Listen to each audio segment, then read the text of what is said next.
Hi, welcome to another episode of Warehouse 34, and I am Diane Morton-Gattullo, your host. And today we have a really, really well-known Staten Islander who happens to be a very, very nice person and has had an amazing experience in this industry that I would like to share with you. And I'm sure everybody knows who he is, but please meet my friend Mickey Burns. Diane, thank you so much for having me on your show. You're doing a great job. I've watched several episodes already, and just being here brings back some fond memories because my broadcasting career started on the other side of the studio. Really? Right there. I don't even know, it had to be 25 years now ago, when it was Time Warner, now it's Spectrum. Right. And they were trying to do some local programming. Mm-hmm. So I did a show for them called Special Edition. It was a news magazine, and Joe Nugent was doing the sports. And then I did a show which I loved, called Staten Island Live, wow, where I interviewed the borough president, the council people, you know, the newsmakers of the day. Right. And it was like Larry King Live. It was for an hour, like your show. And that's how I got my start, you know, right here across the way. And as a matter of fact, we used to come here on Saturdays at 9 in the morning and edit all day for the news magazine. Oh, my goodness. And we'd leave here about 8 or 9 o'clock at night, a long day. But it was a lot of editing, a lot of work. But that's where we learned how to do everything. I thank you for coming on the show because I know that you are such a busy person. And I didn't know that part of your background. Yeah. I think that that's really interesting. Right. So to be in this space, it must bring back really great memories. It does. I mean, we had a ball doing it, you know. And at the same time, before I got here, I learned up at Fox News. Mm-hmm. Because the guys Bill McCreary was my mentor, and he was an anchor there. Mm-hmm. Richie Murphy from Staten Island was a camera person. And one time during the summer, so I also had a band back in the day. We were playing golf, and Richie said, you know, my partner's going on vacation. Maybe I can get you come in and be a sound man for the 10 o'clock news. And I always wanted to be in broadcasting, studied it in college, but when I got out of college, it was BC, before cable. Right. And there were no jobs.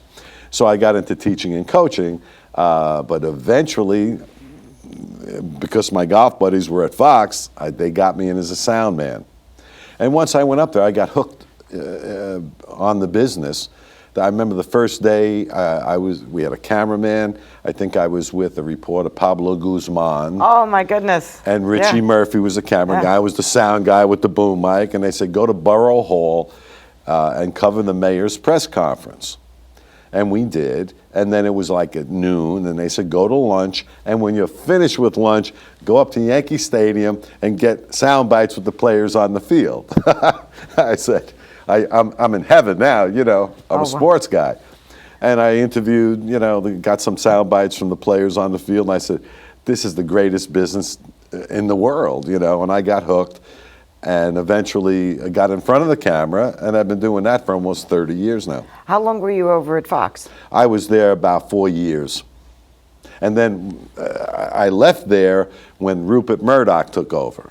Ah, okay, because I only worked at News Corp with Rupert. Yeah, it was Metro Media, mm-hmm, and then he took over and everything changed. And I was out of there, and that's when I came here and started working here. But I had kind of learned the business at Fox, and then came here and I was in front of the camera, and I brought the guys from Fox for that first show.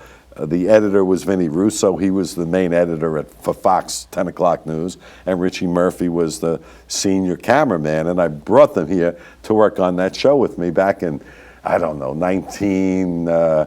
I guess it was 97, 90 something, somewhere in there. Oh my goodness. It was great. It was great. That must have been a lot of fun. So, yes. So that's where you got the bug, though. Well, I got the bug. I Next always door, had, and then Fox I always had it. Thought it would never be a reality because I went a different direction after college. Mm-hmm. But I always wanted to do that. And when I went up to Fox and saw what I was missing, then I got the bug. I said, I got to do this. And that's when the guys at Channel 5 said, let's do a news magazine for Time Warner on Staten Island. And we did, and that was the start. And they said, Mickey, and you're going to be the host. That's great. I said, oh, finally. So when you segued out of Fox and out of Next Door, Yeah.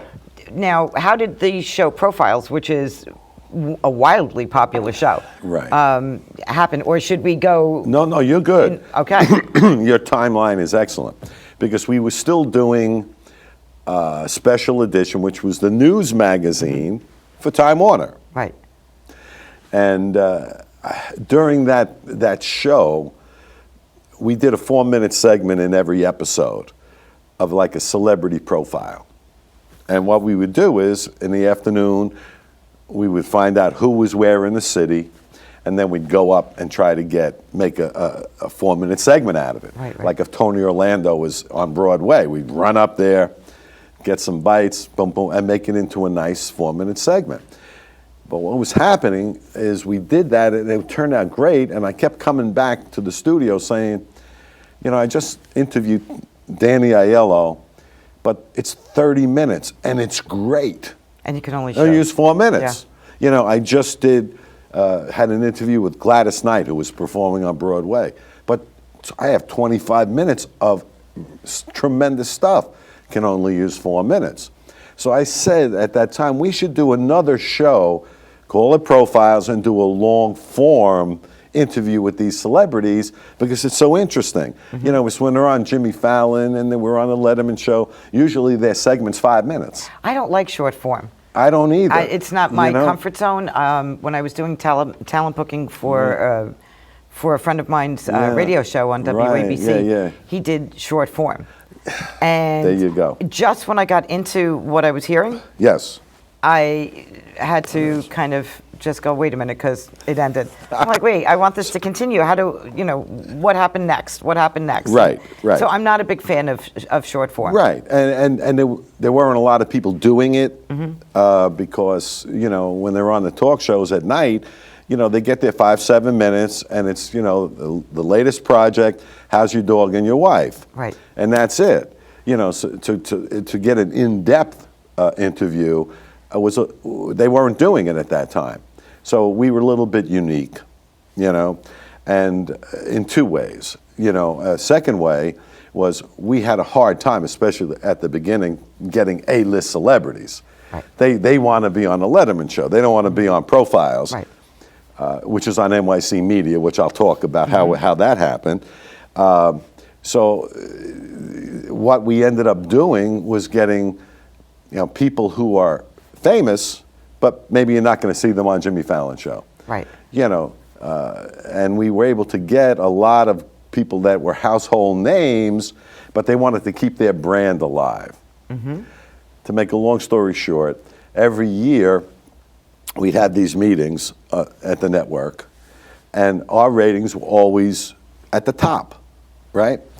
I didn't know why. I said, the show's okay, but it's not that great to be on top, And they said they didn't understand why it was there either. It was the 4 minutes. No, it wasn't that. Nielsen came out with a survey after we had been doing the show for like 7 years. And we kept coming up at the top of the ratings for 7 years. And Nielsen came out with a survey. What is the average age of the New York television viewer? I had no idea. What do you think it was? Probably 40 to 60. Yeah, it's like 60. Really? At that, maybe it was 58, 59. Yeah. And then we realized, we're doing a show that's kind of geared to the people who are still watching television. Right? It's like we have Tony Orlando and on. who know who those people are. Yes, and kind of grew up watching them on TV. So these people still want to keep their brand alive. We still want to have them on our show. And people who are home want to watch it to catch up with them. Right. So we had a winner, but we didn't do it intentionally. It was by accident. That's amazing. Yeah. So and we've been doing it. We started with this is our 20th year on the NYC Media Network, and we just finished our 600th episode. Oof. And applause to you. And it was all a sidebar of that 4-minute segment that you mentioned on Special Edition. That's great. You know? That's great. I mean, I not being the fan of the short format, and I like Right. the long format. Yep. People would ask me, because one of the careers that I've been in my life Yeah. has been the nightclub industry for 44 years. Yes. And I worked in some really heavy-hitting places. Yep. So knowing that I was in the library, which was the VIP room Right. at the Limelight, I interacted with a lot of Celebrities. but I treated them Like everyone else. Yes, Yeah. like everyone else. And Yeah. so we had years worth of relationships. Yep. That just continued because I never treated them like Yeah. whatever. It was just, first names, and that's who you are. And I'm Yep. going to treat you nicely as long as you're respectful. And if you're not respectful, I'm going to put you in your place. And you're going to like and me. they sense that. Yeah. And so when you You don't know. like kiss their ass, they appreciate that, I think, being treated like a regular person. But people would ask me like detailed questions, and it always put it in my head when I would see a short form. Those questions that people would ask me about particular celebrities, Yeah. they really want to know more than just Right. what your current project is. Of course. And that you're, newly married, new pet owner, or new parent of a child. Well, they want to know absolutely. about them. And I got to tell you, They become invested in their careers. no question. And when I prepare for an interview, Mm-hmm. the most important thing is preparation. I'm always looking for things about that celebrity that that people wouldn't know. Right. You don't want to rehash all the same stuff that they do know. You want to find little nuggets that they weren't aware of, and that's what makes it interesting. Did you ever have somebody who didn't want to talk about that little nugget where they go, Yeah, sometimes. Yeah? Yeah, and I wrote a book. Yes. And in the book, I need to include your book in my pile Okay. on my desk forgot and my to bring tables. it. Yes, But- because I have your book. Yes. I have yes. to put your book. And there's two ways to go about that, because some celebrities will talk about anything. Mm-hmm. Others are sensitive about certain things. But things sometimes that you wouldn't even think would be a sensitive issue. I get it. Like Right. there are some, there's a punk rock guy Yeah. who is still singing, and he was a very bad drug addict. Yep. So during the time that I knew him, he was a very bad drug addict. And I know that he's embarrassed, Sure. the few times that I've seen him since then, Right. about his behavior and stuff like that. Right. And that he was Yeah. in that bad space. So I don't talk about that. But when you talk about like that little nugget that would be interesting, Yeah. that's not that kind of deepness Sure. or darkness. It comes up all the time because Yeah. you have to go for that nugget because you want to get an interesting interview. Right. You hope they talk about it. Right. But if they don't, there's another key. Do you press them on it, or do you back off and go to the next question? I mean, I've seen people walk out on interviews because people are pressing the nugget they don't want to talk about. Right. So I've never done that. It's not, I don't think that would ever be my style. I smile. Don't ever let them see you sweat, and go to the next question. That's the way I play it. I guess that's why you've had such a successful Yeah, long I'm not there run. to. Yeah, Everybody. well, I don't want to hurt them. Right. And I don't want them to think I'm there to hurt them. And so I move on. Tell me, who would be? I know this is probably a difficult question because really you've had some amazing guests. Yeah. But who would be the one guest that you truly fanned over? That it was like, oh my goodness, you're not just a person that's interesting that I want to share with the viewers, but that's a great I'm actually question. a big fan of your body of work. Yeah. I mean, Smokey Robinson comes to mind. Oh my goodness, Right yeah. off the bat. George Foreman comes to mind. Joan Rivers comes to mind. But of the 600 episodes that we've done, I think if you really look at it closely, there's something special hidden in that episode somewhere. Right. Sometimes I remember, other times I don't, but if I look back, I'll say, wow, that was good. I didn't expect that. But I remember there was an actor, and I tell this story a lot because I love it. I love him, and it was Eli Wallach.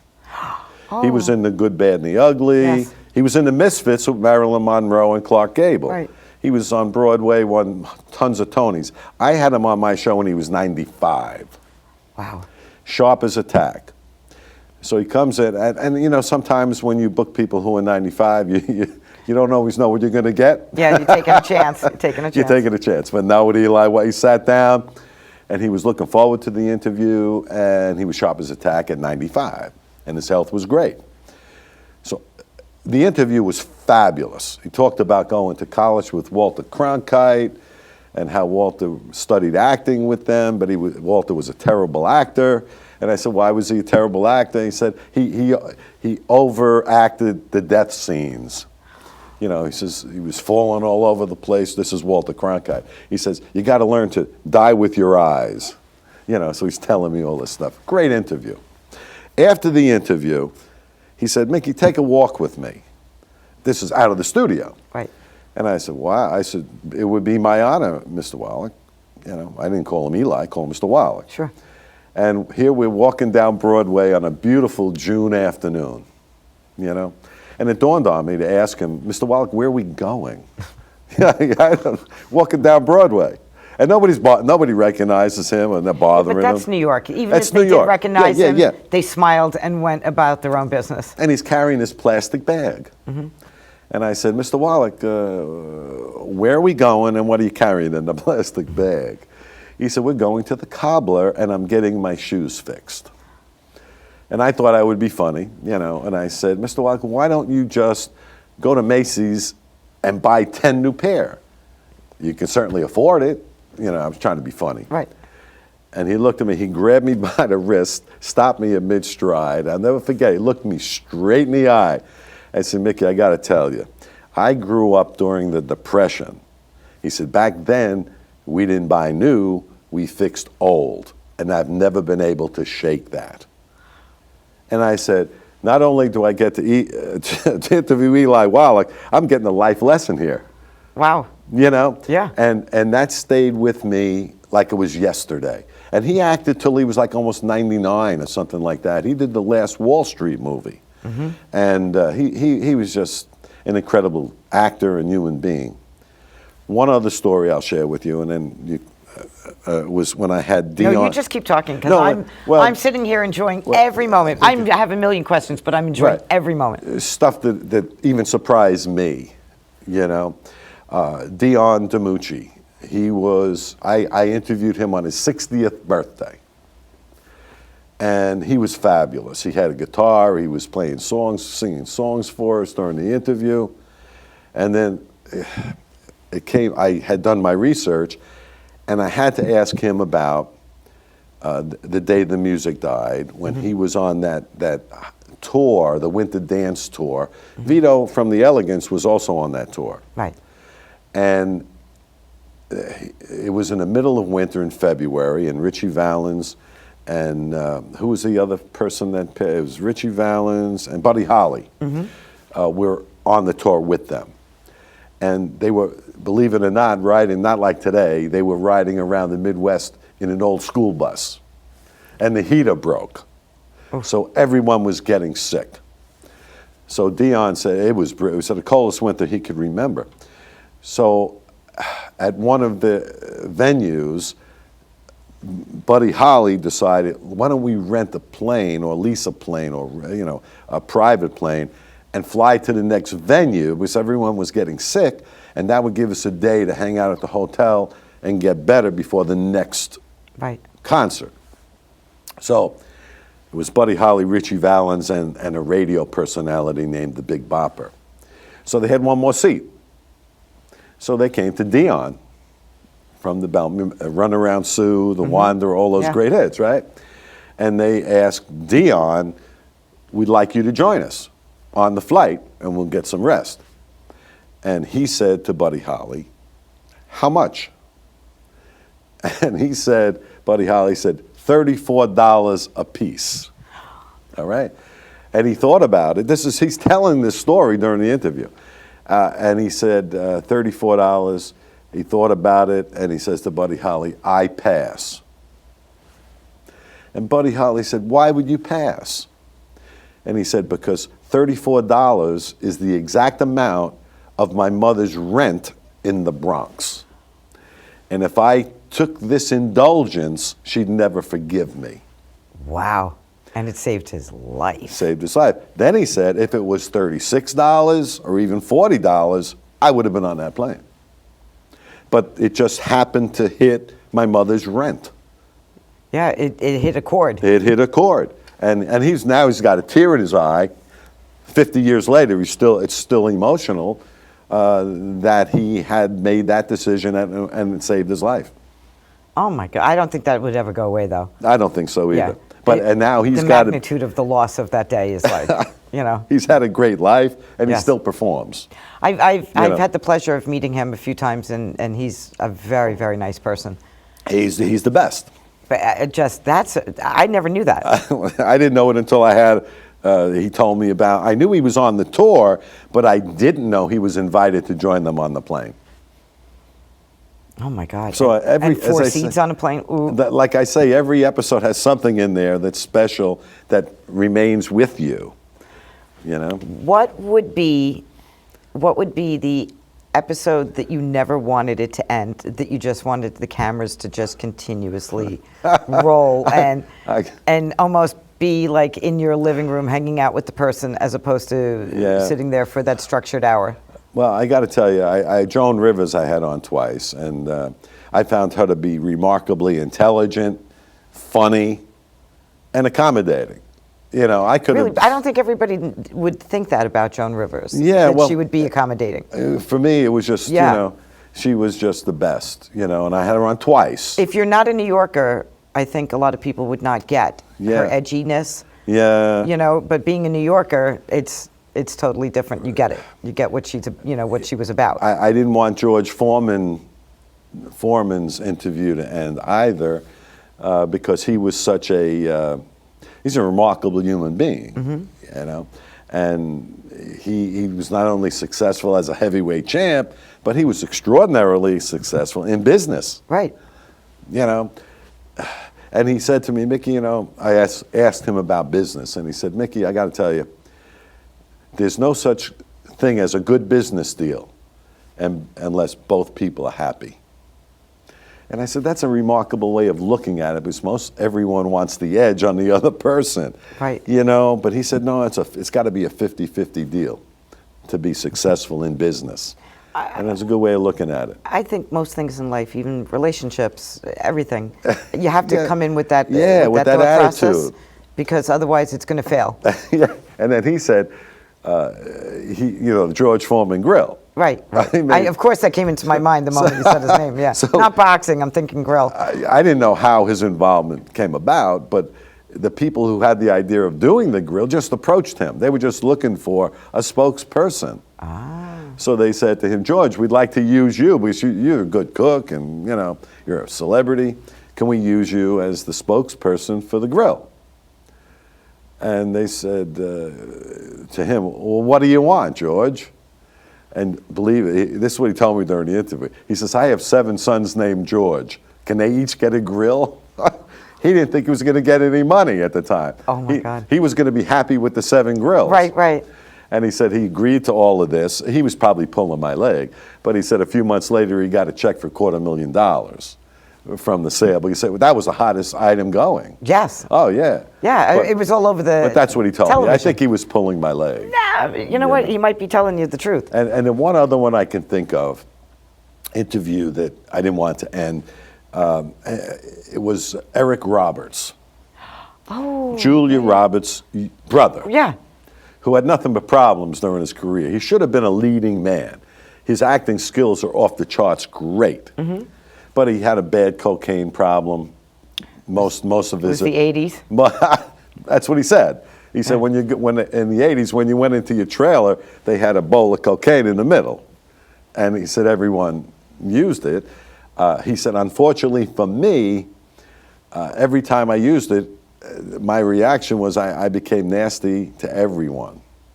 He had a reputation for being rough on the set. And now he's clean. He's the nicest guy in the world. But once he's on the cocaine, he was like nasty, right? But the reason I mentioned it, he sat back, pensively, and he said, and I got to tell you something, Mickey, because this is a life lesson. And I'm listening, and I loved his demeanor and his intelligence and his acting. I loved everything about him. He said, all those people that I abused during my cocaine period, and I abused almost everyone. Wow. He said, every one of those people has risen up from the ashes and in one way or the other got even in the business. Wow.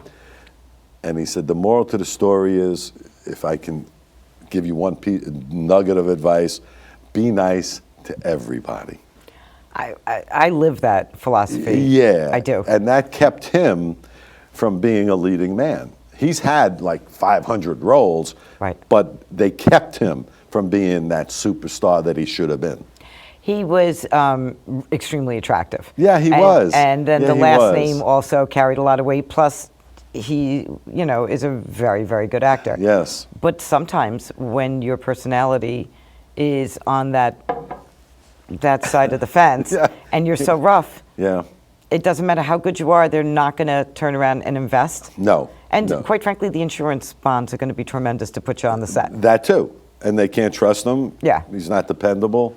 And he's estranged from his sister and has been for 30 years because she didn't want him around the kids.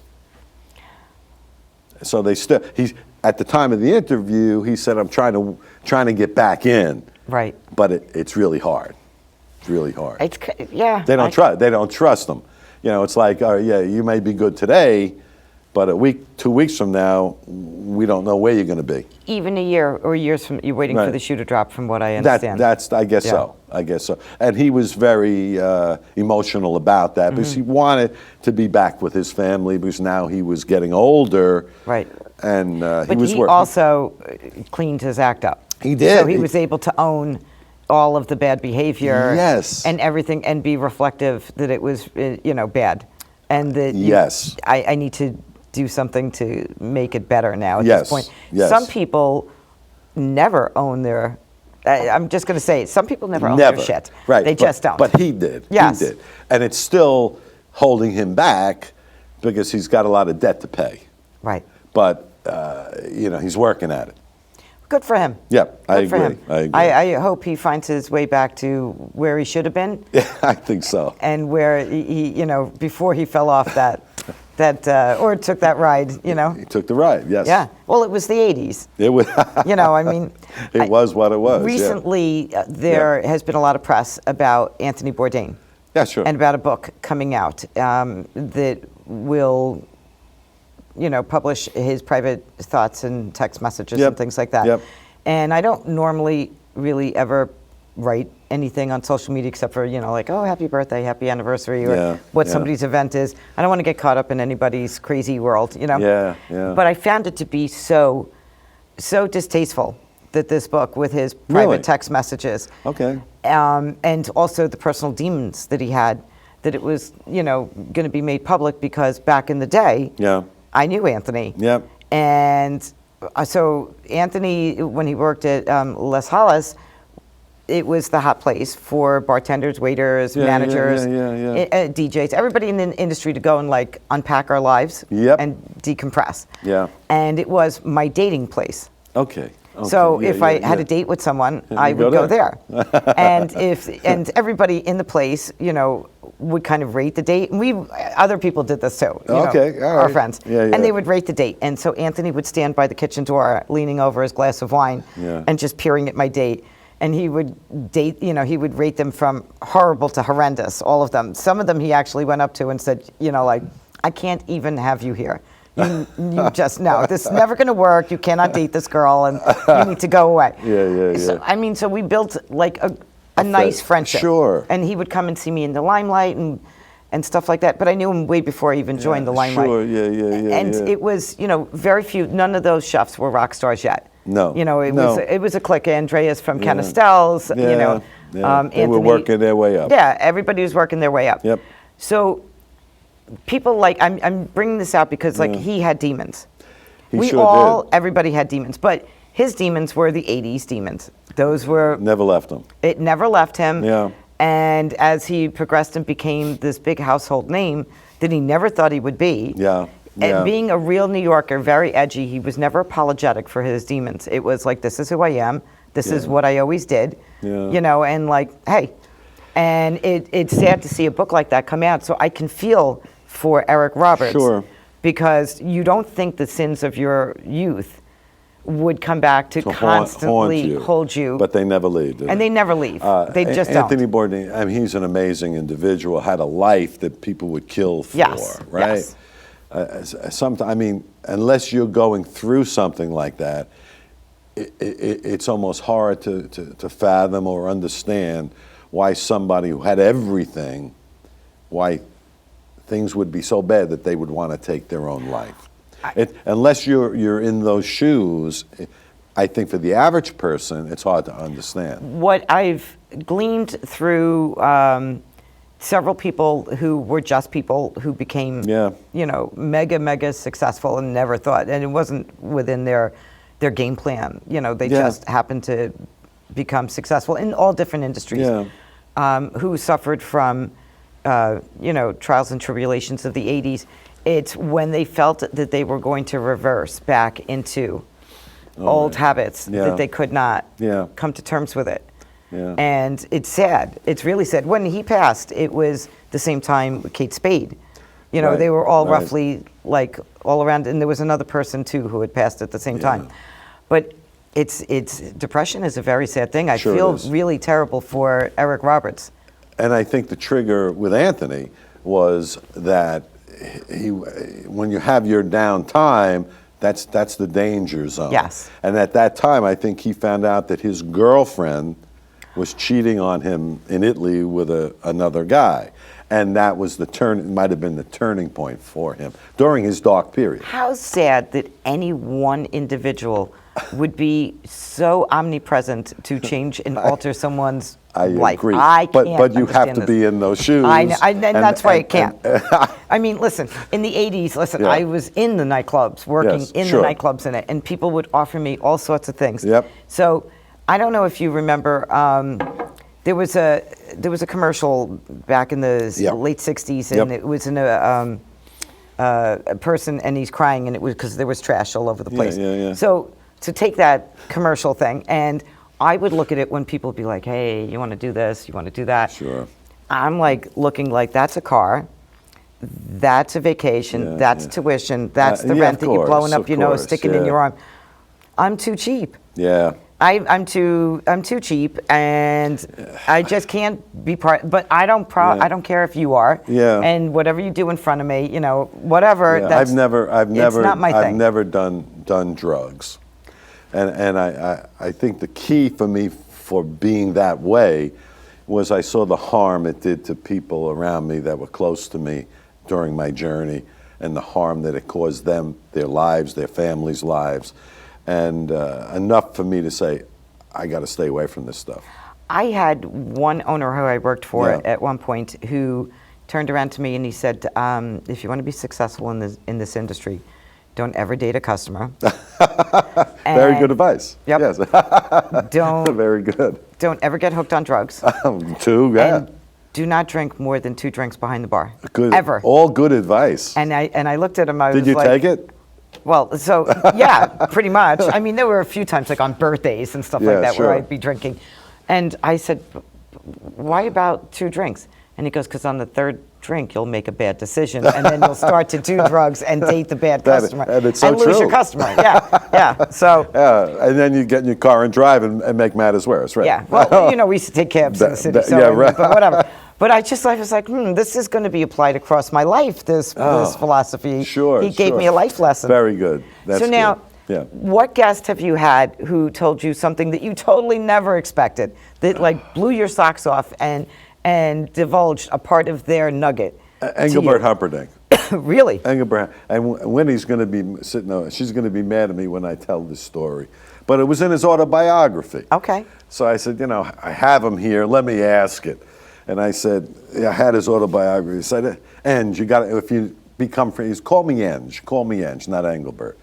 So I said, Eng, it says here in your book, you wrote that you made love to over 2,000 women. Is that accurate? And without hesitation, he looked at me and said, Mickey, let me tell you, less work for my wife.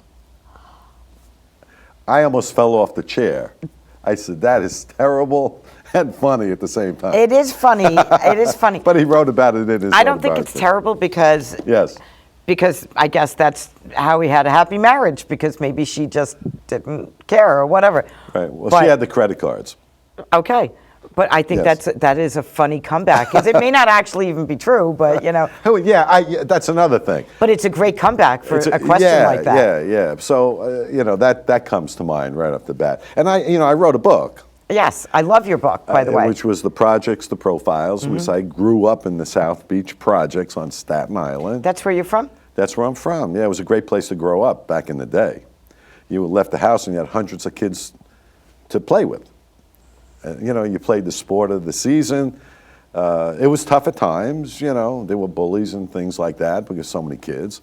But you learn your way around that. Sure. And it was a great place. And I thought writing a book coming from that was one of my goals. Was always, I love it here, but how do I get out to better myself down the road? And I talk about that journey out of the what I learned from being there, and how it gave me determination and motivation and inspiration to want to do better. Wonderful. And I used to say to my mother all the time, Mom, what do you think about me going to college? I was in a family that I was the first person to ever go to college. And she would say, Mickey, that's wonderful, but you're going to have to get a scholarship. Because in those days, they could have not afforded to pay for my college. Sure. And loans weren't as accessible as they are today. Loans are almost anybody can get one. Then it was a little different. So I realized the best way to do it is through my athletic genes. My father was a good athlete. And I did. I got a scholarship, college football and baseball scholarship to Missouri Valley College. Wow. Played 4 years out there. And I'm so proud of this, and I don't know if I should be, but I brag about it all the time. I got my BS and my master's degree for $1,200. All right? How could you not be proud of that? Come on now. And what happened was I got my BS, my bachelor's, and I got to tell you, I got to tell you this story too. First day I'm in college, I'm sitting in the auditorium, kid from Staten Island, New York, in Missouri, and this big guy gets up on a stage and he said, look to your left, look to your right. In 4 years, only one of you is going to remain. The other two are going to be long gone. Wow. And I said, well, it's definitely going to be me. And the reason was I would never drop out to disappoint my mother. Right. This meant so much to her, That was it. Then after he's done with that, he said, and he's a very gruff guy, and he said, I know why you're here, and that's to get degrees.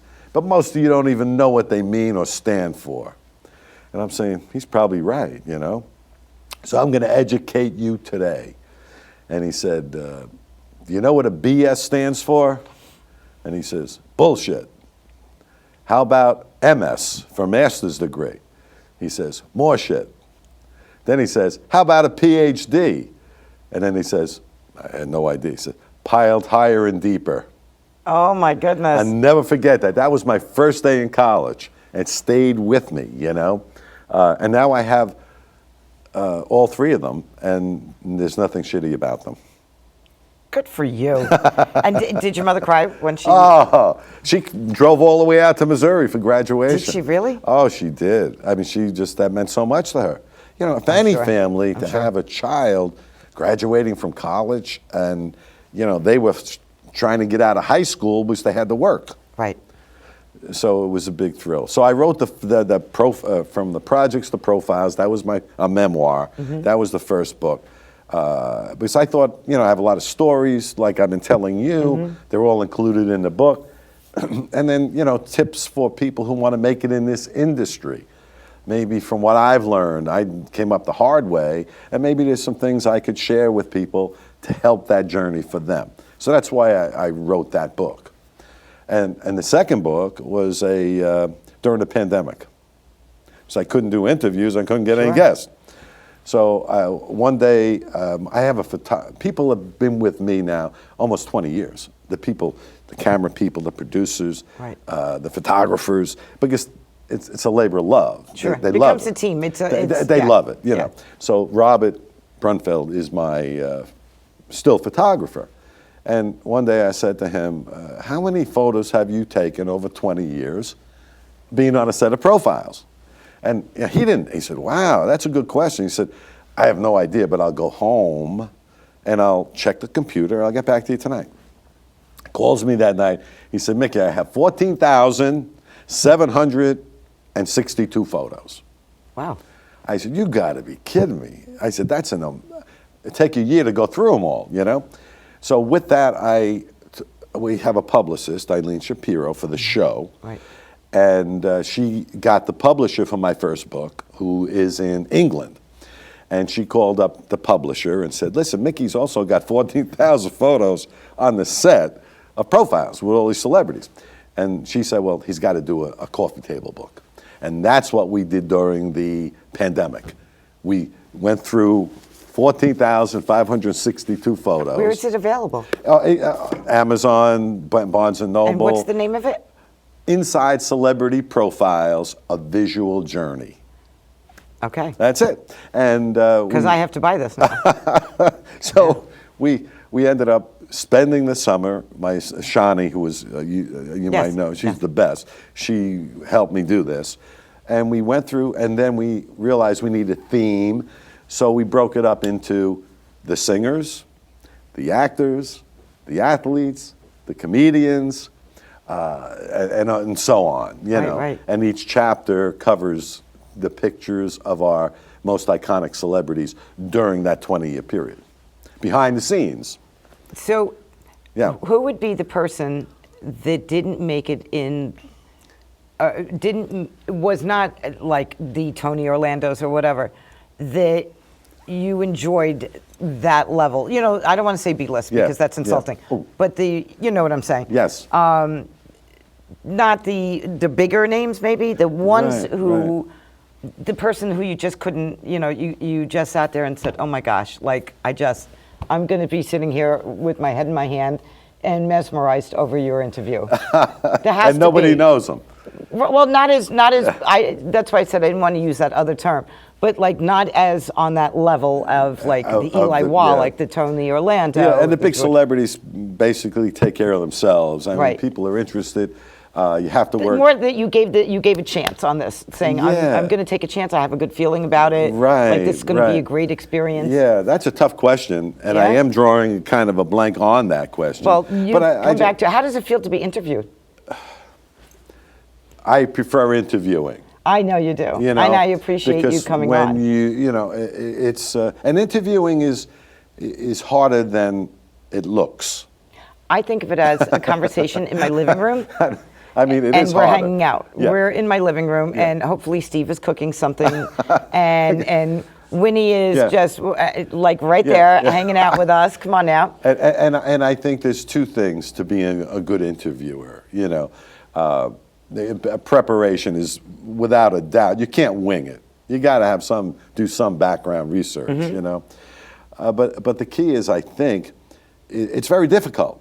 But when you're on TV, it looks easy, and I think that's the key. If you have the skill set to make what you're doing look easy, that's enormous.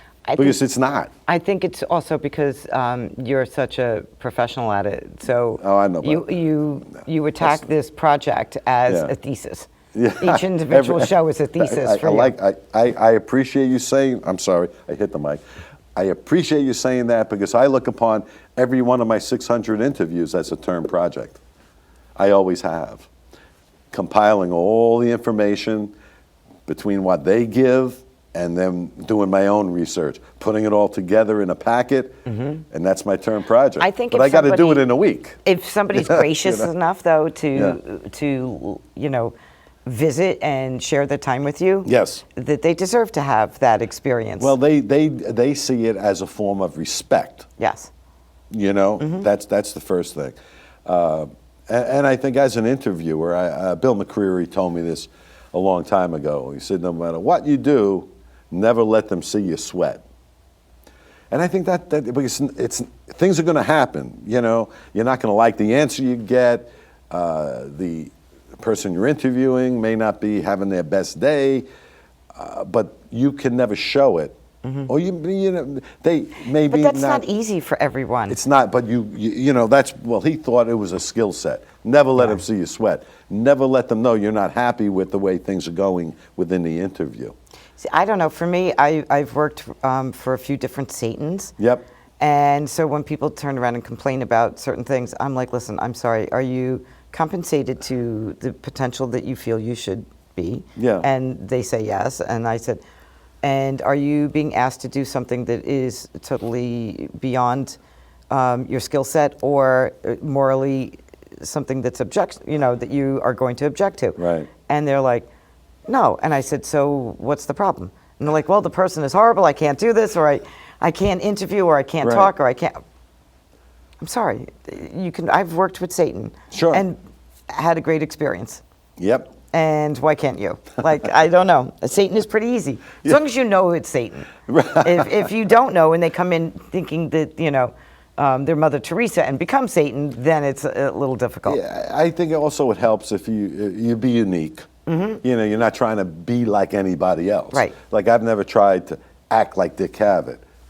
Which was a great show, though. Which is a great show. Yeah, but I want to be as intelligent as him, but I don't know if that's possible.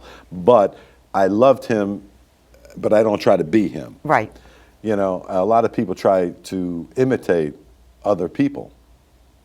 And I think, to be successful, you have to develop your own unique style. I don't know. I enjoy your show because I think that you, to me, I know that you're doing the thesis work behind the scenes. You can tell. But it just seems like such an organic conversation with a friend. Yeah. And you're always in amazing spaces, too, though. You do your interviews in beautiful, beautiful locations. And relaxing locations. Yes. And they love it.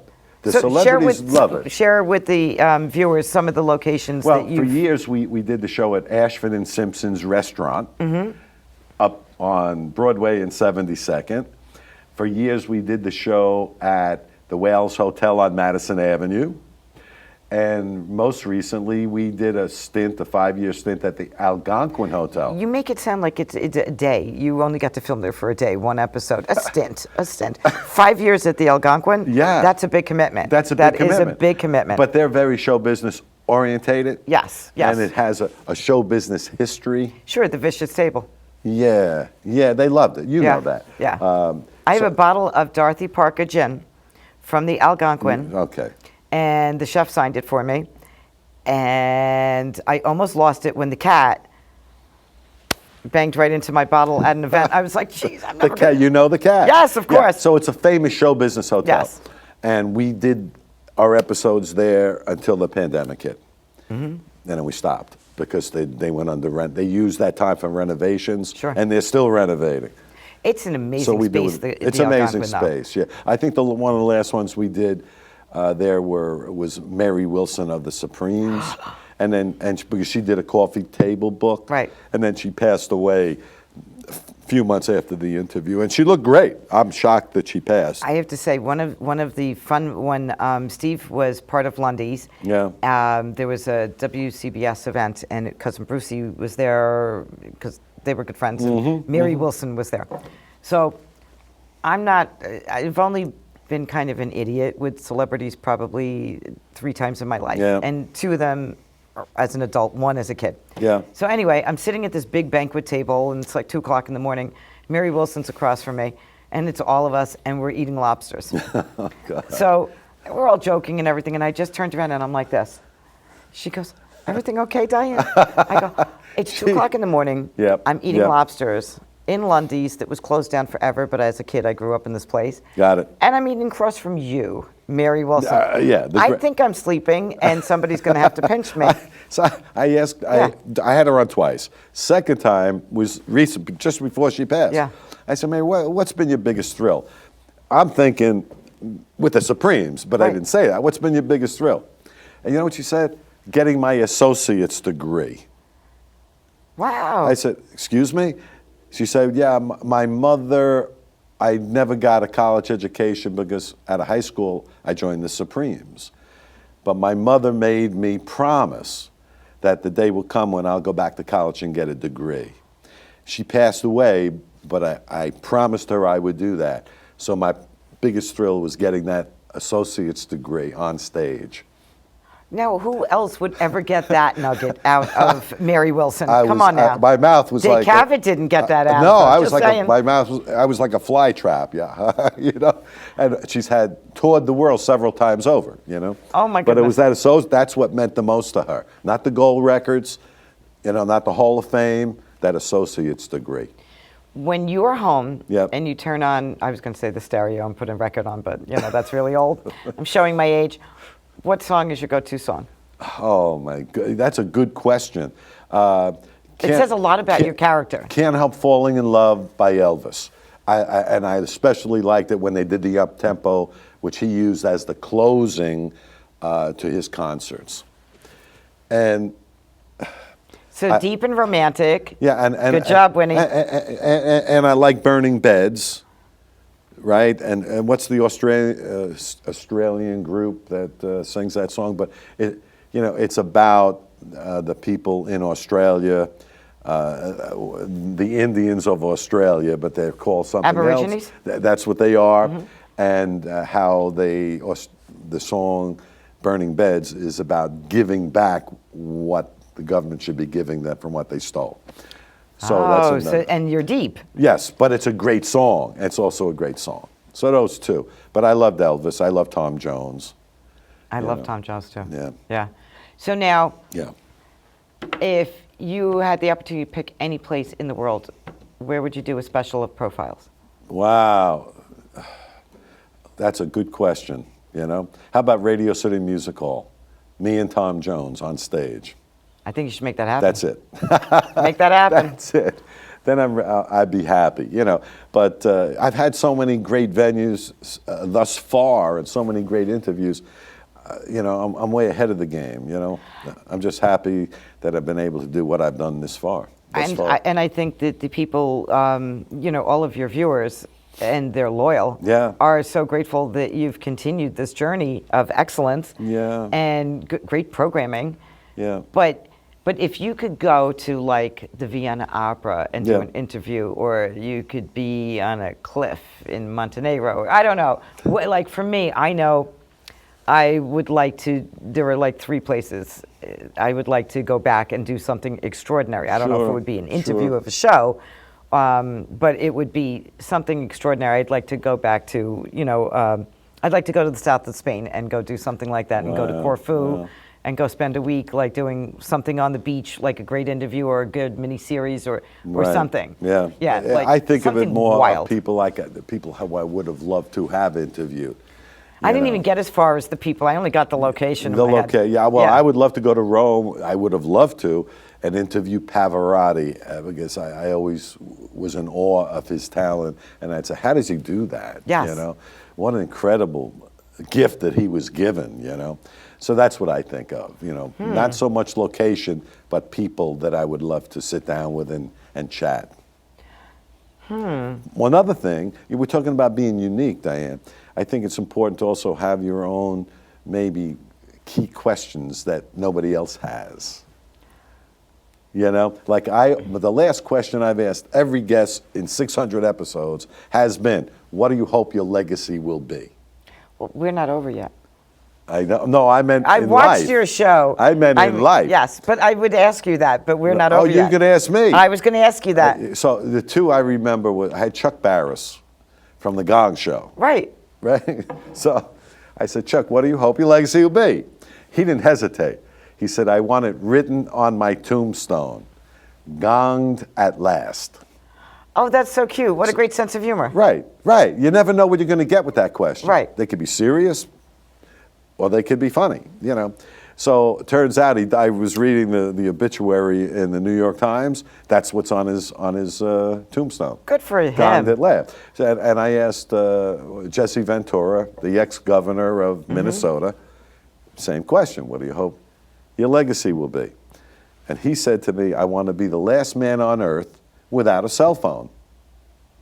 You know, and I said, but you were governor of me. You didn't. He said, I didn't have a cell phone. Everyone around me had cell phones. I didn't have one. You know? Wow.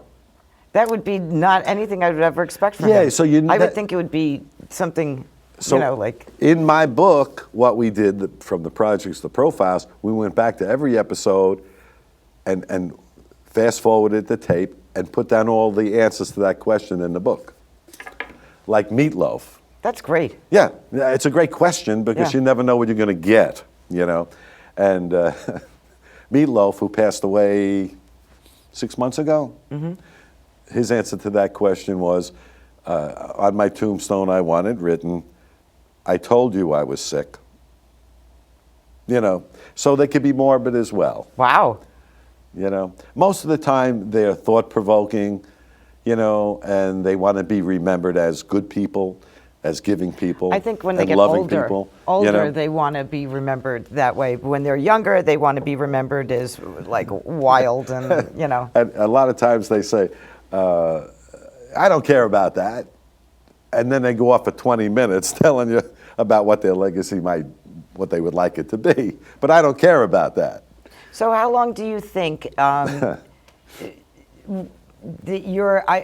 are you in this for life with profiles? Can we see you forever growing? I don't know. I mean, I've been doing it for 20 years. I don't see an end to it. Good. Because everyone that's with the show loves doing it.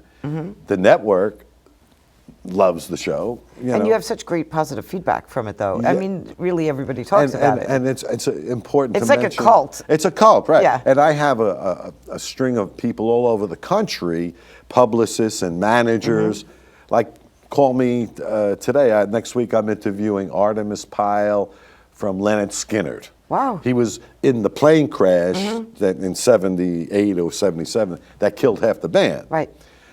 But it's a PR firm that I have a relationship with in Nashville. And they're representing him because he's got a new book out. And they call me up and we book him. Right. And I have people in LA when people come. So it's a lot easier for me than it was at the beginning because now I have people feeding me these great people. Right. But in the beginning, you were also on that wild ride It was tough. After Yeah. those two, listen, Fox back then, pre-Rupert, was, I don't know if it was as wild as it was during Rupert's, No, Rupert calmed everything down. It was Yeah? very strict. Oh, yeah. Yeah, Metro Media was wild. Rupert was strict. See, I found it to be kind of wild. I mean, They changed. It did Yeah. change, yes. Yeah, there were like, the bar hangouts with reporters and this and that and all the places, and they were always, it was just an experience. It was great. And we have mutual people from the past, Steve Dunleavy. Yeah, Yeah. and Maury Povich, of course. We had played golf with him and John Rowland. But times have changed. I like John Rowland. Super guy. A nice Super person. guy. I Really agree. nice person. And the group, we used to play golf together. John had a tournament at his place in Southampton every fall, and everybody went out there and played. He was the best. I'm still in touch with him on Facebook. He was great, and he was great at what he did. Yes. But the behavior that existed back in the 80s, it doesn't exist as much today. People are fearful to lose their jobs. Oh my gosh. Back I tell then a quick story to people. they weren't. They were confident that, hey, this is the way it is. Everyone's, loosen up a little bit, but no more. I would never No more. drink during the holiday parties and all of those things or the sales conferences because Yes. I didn't want people to see me like that. Yes. And nobody else felt that Yes, way, and I would yes. just shake my head in fear. Like I wouldn't want to be thought that way, but we're coming to an end. Oh, an end of this interview? Yes. Can we do another hour? I want you to come back all the time. Promise me that you will come back. You will bring Winnie. You're the best. I love you. Thank you so much. Continued success. Thank you, and you too. Thank right. you.